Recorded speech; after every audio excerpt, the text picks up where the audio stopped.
(24장) 우리 앞장에 있는 61절에서부터 보면 리브가는 먼 땅 하란에서부터 이삭의 배우자가 되기 위해서 늙은 종 엘리에셀과 함께 돌아와요. 그때 이삭은 부엘라 헤로이에 있었어요. 이 부엘라 헤로이가 혹시 낯익은 이름이지 않나요? 어디서 많이 들어본 이름 같지 않으세요? 이 부엘라 헤로이라는 이름은 언제 만들어진 이름이냐면 16장, 저 장이 정확하게 기억이 안 나네요. 16장이었던가. 하갈이 이스마엘을 낳고 나서 이스마엘이 이삭을 계속 괴롭히니까 사라가 아브라함에게 얘기해서 쫓아내요.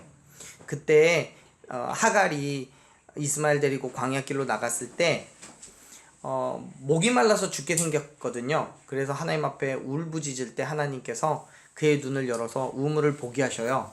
그게 부엘라 헤로이입니다. 네. 그래서 이제 하갈이 그 우물의 이름을 부엘라 헤로이라고 이름을 지어요. 그곳에 지금 있는 거예요. 그리고 마침내 이삭과 리브가는 서로 만났어요. 만났고 이삭은 리브가를 아내로 삼고 사랑을 했다고 성경은 기록하고 있어요. 당시에 이삭의 마음에 대해서 더 정확한 묘사를 하자면 성경은 67절에서 이렇게 이야기를 해요. 67절 말씀 한번 읽어볼까요? 같이 읽습니다. 이삭이 리브가를 인도하여 그의 어머니 사라의 장막으로 들이고 그를 맞이하여 아내로 삼고 사랑하였으니 이삭이 그의 어머니를 장례한 후에 위로를 얻었더라. 아멘. 이삭은요, 자기가 한 번도 만난 적도 없고 알지도 못하는 리브가를 엘리에셀의 말만 듣고 기쁨으로 맞이합니다. 그가 기뻐했다는 것은 어머니인 사라의 죽음을 이 리브가를 통해서 위로를 얻었다는 것으로 충분히 우리는 이해할 수 있어요. 지금 67절에서 사라가 죽었다는 것을 이야기하고 있고 그 죽음에 대해서 이삭이 매우 슬퍼하고 있다는 것을 가르쳐주죠. 그런데 그 슬픔이 리브가로 인해서 위로를 받았고 더 이상 사라로 인한 어머니의 죽음으로 더 이상 아파하지 않게 된 거예요. 이렇게 리브가도 그리고 또 이삭도 서로를 통해서 만족과 기쁨을 누릴 수 있었던 이유는 그들의 만남과 결혼함 그 모든 과정 속에 누가 개입했기 때문이에요? 하나님께서 개입하셨기 때문이에요. 또 그 사실을 하나님께서 개입하셨다는 사실을 리브가도 그렇고 이삭도 그렇고 서로 다 믿고 확신했기 때문에 그래요. 사랑하는 여러분, 결혼은 그렇게 하는 겁니다. 먼저요, 기도하고 이미 다 지나간 얘기여서 다 지나간 일이죠. 네, 먼저 기도하고 하나님의 인도하심을 받아야 되는 거예요. 그냥 두루뭉실한 느낌적인 느낌이 아니라 하나님의 인도하심에 대한 분명한 확신을 가져야 돼요. 그리고 그 확신이 있다면 더 이상 계산할 게 없죠. 리브가도요, 이삭도요, 서로가 서로를 계산하고 따져서 만난 게 아니에요. 얼굴이 얼마나 예쁜지, 재산을 얼마나 가지고 있는지, 학교는 어디 나왔는지, 직업이 뭔지 그런 거 따지지 않았어요. 그런데 이상하게도 교회 장로님들, 권사님들, 정말 안수집사님들, 정말 믿음 생활을 오래 하셨다는 분들도요, 자녀들의 배우자를 그렇게 따져요. 걔 재산 얼마나 된다니, 직업은 뭐 되니, 그렇게 따져요. 외모도 봐요. 목사님도 보실걸요? 닥쳐보고 그때 말씀드릴게요. 네, 여러분, 저를 보시면 아시잖아요. 저는 그런 거 따지지 않았어요. 여러분 그러지 마세요. 안 따져도 돼요. 중요한 건요, 하나님을 향한 온전한 믿음과 확신이 있는지 그렇지 않은지가 중요한 거죠. 정말 재밌는 얘기가 있었어요. 신학교에 가면 그렇게 신학생들이 배우자를 그 안에서 많이 찾죠. 왜냐면 사역자가 되려고 마음먹고 온 사람들이니까 사목감을 그 안에서 찾는 거죠. 마음에 드는 자매를 하나 쿡 찍어서 가서 얘기를 합니다. 이렇게 얘기를 하죠. 자매, 내가 정말 자매를 위해서 내 배우자를 놓고 한 100일 이상을 내가 새벽 예배를 하면서 그렇게 기도를 했더니 하나님께서 우리 자매의 얼굴을 계속 떠올리게 하시면서 나에게 주셨대. 그리고 얘기해요. 우리 같이 만납시다. 그리고 얘기해요. 자매가 뭐라고 하는지 아세요? 싫어요. 나도 한번 기도해 볼게요. 그렇게 얘기를 해요. 그리고는 얘기하죠. 하나님께서는 나에게 응답이 없으시는데요. 정말 완곡한 거절이죠. 하나님은요 한 사람에게만 그런 응답을 주시지 않아요.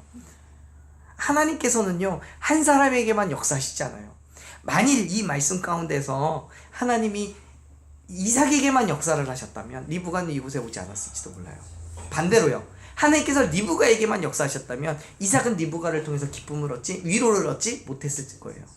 하나님께서는 리브가도 그렇고 이삭에게도 그렇고 동일한 마음으로 동일한 마음을 주셨고 동일한 믿음을 허락하셨기 때문에 이 둘은 서로로 인해서 만족을 얻고 위로를 얻은 줄로 믿습니다. 우리가 그런 거예요. 배우자를 만날 때도 그렇지만요, 예수 안에서 만난 우리의 모든 관계가 그래요. 그리스도인은요 계산을 하고 만나는 관계가 아니에요. 잘 차려입고 부티나고 있어 보인다고 교제하고 그렇지 않다고 멀리하는 건 교회 안에서의 교제라고 말할 수 없어요. 그래요. 교회 안에서요 있다 보면 어딘가 불편해 보이시는 분들도 가끔 찾아오세요. 정말 뭐 정치인 지체가 있다든가 아니면 이 지체장애가 있으신 분들도 오세요. 한쪽은 뭐 침 질질 흘리면서 그냥 뭐 뇌성마비 있는 것처럼 그렇게 오시는 분들도 계세요. 가까이 가지 않아요. 냄새나고 더럽고 추해 보인다고. 그분이 뭔가 안내를 요구하면, 뭔가 물어보려고 하면 옆에 있던 집사님 끌어다가 옆에 딱 붙여놔요. 그러면 나 잠깐 화장실 좀 그런 거죠. 그러면 우리가 교제하는 거는요 정말 잘 차려입고 화장 예쁘게 했다고 해서 만나는 거 아니에요. 예수 그리스도 안에서의 교제는 그 사람의 상황과 형편과는 상관없이 믿음 안에서 모두 다 함께 교제할 수 있음을 여러분 믿으시길 바랍니다. 우리는 주님이 주인 되신 같은 신앙 안에서 서로 하나님의 예정과 섭리를 믿으며 진정한 교제를 나눠야 되는 거예요. 지금 리브가와 이삭이 하는 것처럼요. 그렇게 이삭과 리브가는 한 가정을 꾸렸어요. 그 말은 이제 이야기의 중심이 이삭에게로 옮겨가고 아브라함의 시대가 마무리된다는 걸 의미해요. 그래서 25장은 아브라함의 죽음이 기록되어 있어요. 우리 먼저 앞서서 24장 67절에서는 사라가 죽었다는 것을 언급하죠. 이야기 가르쳐줘요. 그리고 정말 예상하지도 못한 순간에 아브라함에게 후처가 있다는 것을 얘기해줘요. 1절 말씀 한번 읽어볼까요? 25장 1절. 아브라함이 후처를 맞이하였으니 그의 이름은 그두라라. 아멘. 아브라함에게 후처가 있대요. 아브라함은 당시 족장들의 관리에, 당시는 부족 국가잖아요. 그래서 족장들의 관리에 따라서 여러 아내와 후손을 얻을 수 있었어요. 이것 자체가 문제되진 않아요. 성경에서 확인할 수 있는 아브라함의 아내는 몇 명이에요? 우리가 확인할 수 있는 아브라함의 아내는요? 3명이에요. 누구요? 사라, 하갈, 그두라. 이렇게 셋입니다. 더 있었을 수도 있어요. 근데 성경은 기록하지 않고 있고요. 3명밖에 없을 수도 있어요. 성경에서 확인할 수 있는 아내는 이 모두 셋이에요. 사실 성경의 기록상으로 지금 67절에서는 리브가가 죽었고 25장 1절에서 그두라의 존재가 밝혀지고 있어요. 그렇기 때문에 마치 그두라가 사라가 죽은 이후에 얻은, 그러니까 상처한 이후에 얻은 그런 후처인 것처럼 보일 수도 있어요. 그런데 실제로는 이 그두라가 어느 시점에 아브라함의 아내가 되었느냐는 논쟁거리예요.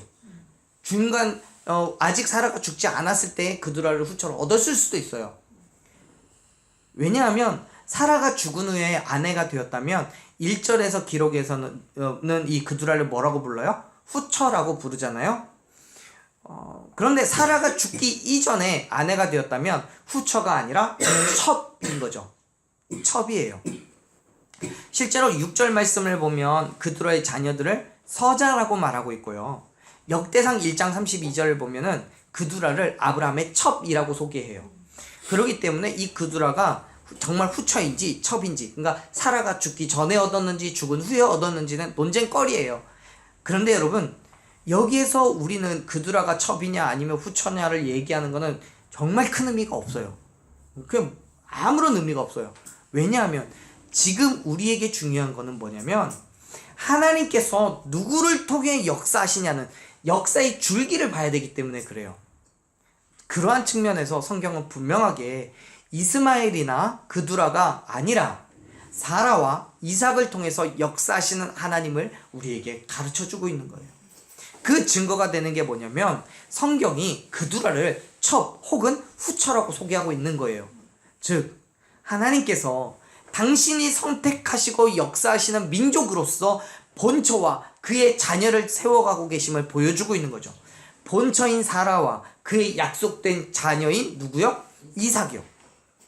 그래서 성경은 2절에서부터 아브라함과 그두라 사이에 낳은 자녀들을 소개하는데 6명의 아들과 7의 손자 그리고 3명의 증손자를 얘기를 해요. 그 이후에 매우 흥미로운 사실을 언급합니다. 한번 이 그두라의 자녀들의 이름은 지금 우리에게 있어서는 그렇게 중요한 게 아니니까요. 잠깐 넘어가고요. 5절 말씀부터 보죠. 5절 6절 같이 읽습니다. 아브라함이 이삭에게 자기의 모든 소유를 주었고 자기 서자들에게도 재산을 주어 자기 생전에 그들로 하여금 자기 아들 이삭을 떠나 동방 곧 동쪽 땅으로 가게 하였더라. 아멘. 자, 성경은요 아브라함이 죽음을 맞이하면서 이삭과 그의 서자들에게 재산을 분배했음을 지금 기록하고 있어요. 그런데 말씀을 잘 살펴보면요 아브라함은 이삭에게 5절 말씀이죠. 이삭에게 자기의 모든 소유를 주었대요. 그런데 6절을 보면 서자들에게도 재산을 주었대요. 그러면 말이 이상하죠. 이삭에게 자기의 모든 소유를 주었는데 그럼 6절에서 서자들에게 준 재산은 뭐예요? 그건 어디서 난 거예요? 자, 우리 성경에서는 잘 드러나고 있지 않지만 히브리어 원문을 보면 6절에서 서자들에게 준 재산, 이 재산이라는 단어는 마타노트라는 그런 단어를 쓰는데 이 단어의 뜻이 뭐냐면 선물 혹은 혜택 이런 뜻이에요. 즉 아브라함이 그드라의 자손들에게 준 것은 이삭이 아브라함에게 받은 모든 소유와는 전혀 다른 선물에 불과하다는 거예요. 사실요 서자들은요 재산의 상속권을 요구할 수 없어요. 이 당시에는요 서자들에게는 재산을 주지 않아요. 모든 기업의 유업은 장자를 통해서 주어졌고 그 장자는 본처의 장자들로 인해서 주어졌어요. 서자는요 전혀 그 유업이 주어지지 않았어요. 줘도 되고 안 줘도 되는데 그 결정은 누가 하냐? 아빠가 하는 거예요. 아버지가 주는 것으로만 만족해야 되는 서자였던 거죠. 그거는 그들이 하나님의 언약 밖의 자손이라는 것을 이야기하고 있는 거예요. 하나님의 언약 안에 있는 자손은 누구예요? 이삭 하나밖에 없는 거예요. 뿐만 아니라 이 서자들에게 재산을 얼마만큼 나누어 줬는지 선물했는지는 모르겠어요. 근데 그것만 가지고 살고 있던 그곳을 떠나서 이삭을 떠나서 가야 돼요. 그런데 그 이유가 6절을 보면 그 이유가 동방 곧 동쪽 땅으로 가게 했는데 그 이유가 뭐냐면 자기 아들 이삭을 떠났다고 얘기하죠. 자기 아들 이삭이라고 이야기하는 걸 볼 때에 분명히 아브라함이 시킨 거예요. 그러니까 내 아들 이삭을 떠나 가라 이렇게 얘기한 거죠. 즉 아브라함은 후에 자기가 죽고 난 이후에 이 이삭과 다른 서자들 사이에서 발생할 수 있는 여러 가지 크고 작은 싸움들을 사전에 막으려고 하는 거예요. 그거는 단순히 싸움을 막는 것에서 그치는 게 아니라 하나님의 언약의 순수함을 지킬 수 있는 조치를 취하고 있다는 거죠. 왜요? 하나님께서는 이삭을 통해서 그 언약을 이루어 가셔야 되는데 그 언약이 이 서자들로 인해서 방해를 받으면 안 되는 거잖아요. 그래서 아브라함은 이 서자들을 이삭으로부터 멀리 분리를 시키는 거예요. 사랑하는 여러분, 어떤 분들은 하나님이나 아브라함이 정말 치졸하다고 생각할지도 몰라요. 서자도 자식인데 이삭과 분명한 차별을 두고 하나님의 축복을 원천적으로 봉쇄하는 것처럼 보이기 때문에 그래요. 하나님의 축복과 은혜가 있는 그 땅 가나안 땅을 떠나라고 얘기했잖아요. 정말 서자도 자식인데. 그런데 여러분, 그거는 하나님의 언약을 이루어 가심을 보여주기 위한 장치예요. 즉 비록 아브라함이 이삭에게 자기의 모든 소유를 줌으로써 이삭이 유일한 상속자임을 보여주는 것은 저와 여러분의 눈으로 보이는 것이 재물과 환경인 것 뿐이지만 사실은 그것보다 더 큰 것, 다시 말해서 하나님께서 이 땅을 구원하시기 위한 구원의 계획이 이삭을 통해서 이루어질 거라는 걸 보여주고 있는 거예요. 그건 아브라함은 재물과 더불어서 하나님께서 약속하신 하나님의 큰 민족을 이루시겠다는 것과 후에 예수 그리스도를 통해서 민족을 구원하시려는 계획이 아브라함의 다른 자녀들이 아니라 이삭과 그의 자손을 통해서 흘러가고 있음을 보여주는 거지요.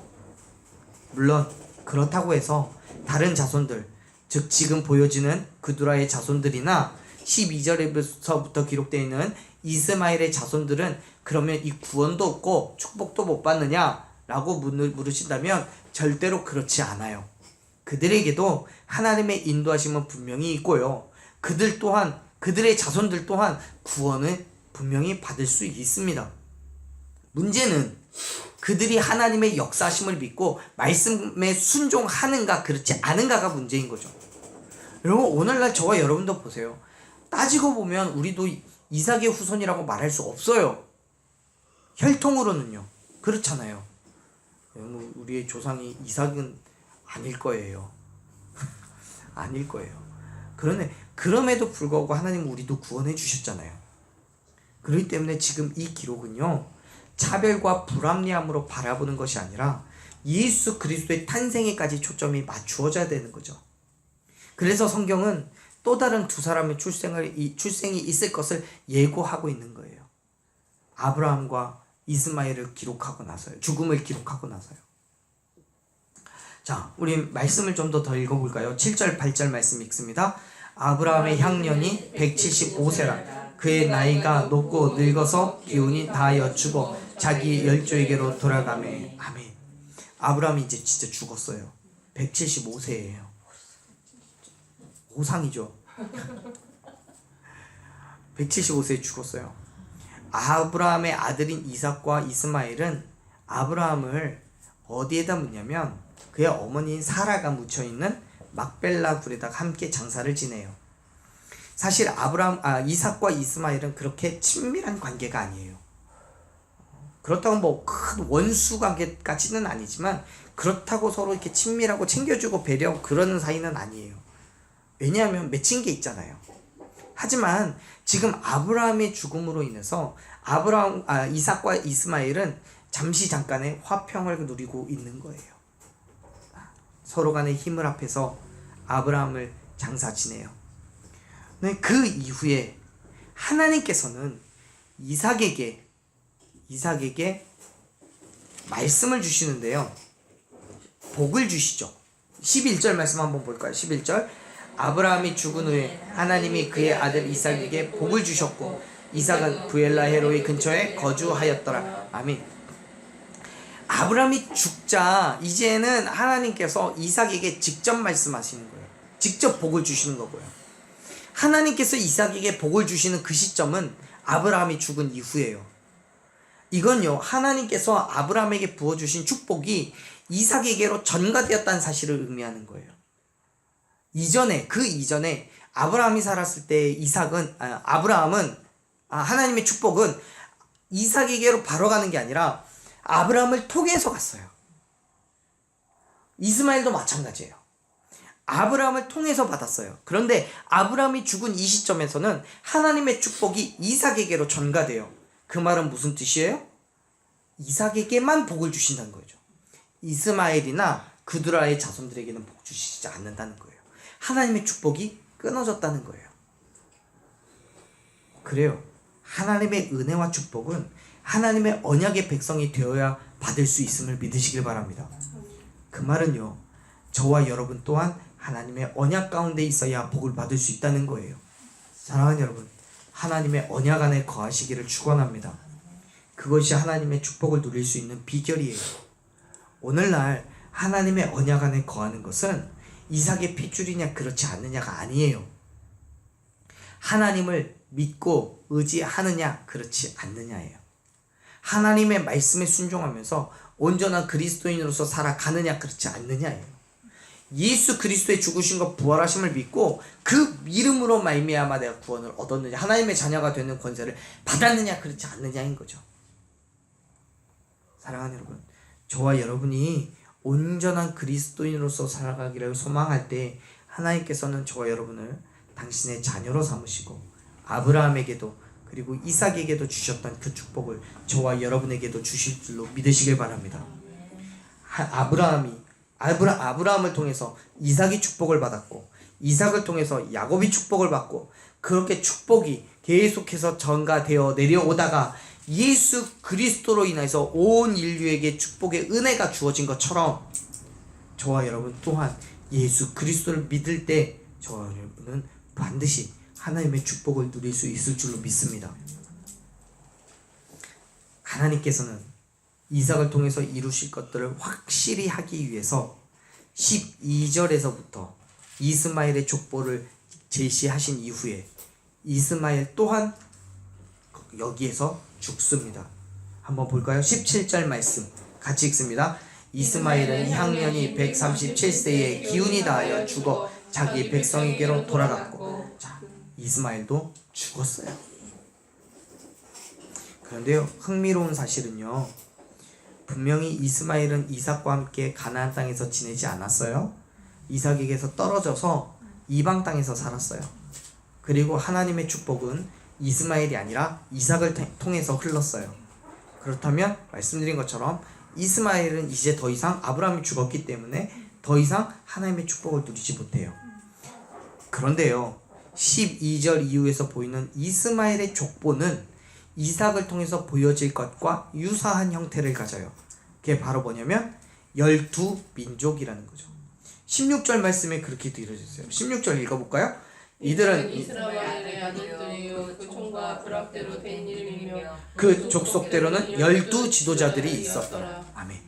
이스마엘에게도 정말 재밌게 12족속이 생긴 거예요. 애초에 아브라함이 하갈을 통해서 이스마엘을 낳았을 때 그가 비록 하나님의 언약에서는 벗어나기는 했지만 하나님께서는 이스마엘에게도 축복하셔서 이스마엘을 통해서 큰 민족을 이루시겠다라고 17장에서 약속하셨어요. 그 약속이 성취되었다는 것을 우린 16절에서 우리가 확인할 수 있는 거죠. 사랑하는 여러분, 하나님의 약속은요 반드시 이루어져요. 반드시 이루어지는 거예요. 근데 이 약속은 이스마엘에게 하나님께서 이스마엘 때문에 주신 게 아니라 아브라함 때문에 주신 약속이에요. 그렇기 때문에 이스마엘의 자손들은 더 이상 아브라함의 축복을 누리지 못해요. 그녀 이스마엘이 하나님의 계획이 아니라 인간인 아브라함의 계획에 따라서 낳게 된 후손이기 때문에 그래요. 그렇기 때문에 하나님의 언약이 들지 못하는 거예요. 그런데요, 놀라운 사실은 그 하나님의 언약이라는 것이 예수 그리스도까지 이어지는 구원의 통로로서의 언약인 거지 이 땅에서 잘 먹고 잘 살게 하시는 그런 언약이 아니기 때문에 하나님께서 이스마엘 민족에게도 16절과 같이 민족의 부흥을 허락해 주시는 거예요. 뿐만 아니라 여전히 그들에게도 구원의 은혜는 동일하게 주어져요. 하나님의 언약 안에 들어오기만 하면 돼요. 하나님의 언약은요 한쪽은 막혀진 일방통행 같은 게 아니에요. 즉 죄짓고 하나님을 부정하면서 언약으로부터 박탈되어 있는 그래서 그 언약에서부터 밖으로 나가는 길만 있고 언약 안으로 들어올 수 없는 것이 아니라는 거예요. 언제든지 하나님의 구원하심을 믿으면서 그 언약의 자리로 돌아가면 돼요. 하나님께서 그 자리까지 원천적으로 막으시는 게 아니에요. 그거는 이스마엘의 후손들도 그두라의 후손들도 얼마든지 그 언약의 자리에 있을 수 있었다는 거예요.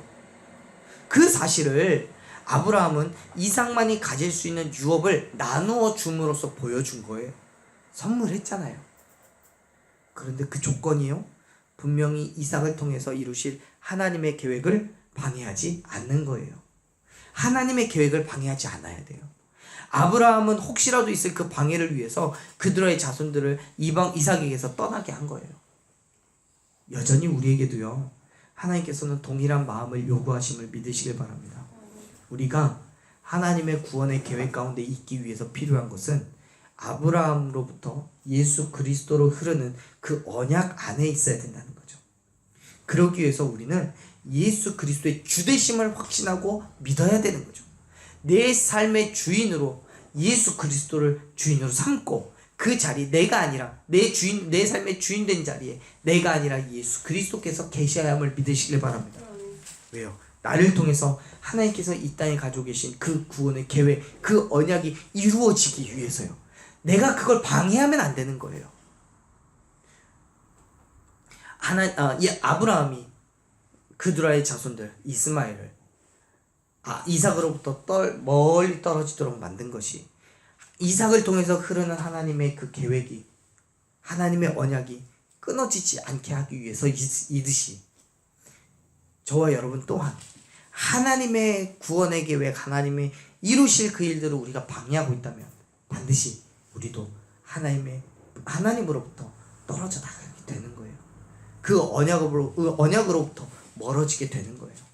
반대로 말하면 아무리 그두라 자손들이라 할지라도, 아무리 이스마엘 자손들이라 할지라도 하나님의 구원의 계획 가운데 그 언약을 인정하고 받아들이고 그 언약 안으로 들어가기를 결단한다면 하나님 그들에게도 반드시 이삭을 통해서 놀라우신 축복을 부어주실 것이라고 저는 확신합니다. 그건 여전히 저와 여러분 또한 마찬가지인 거죠.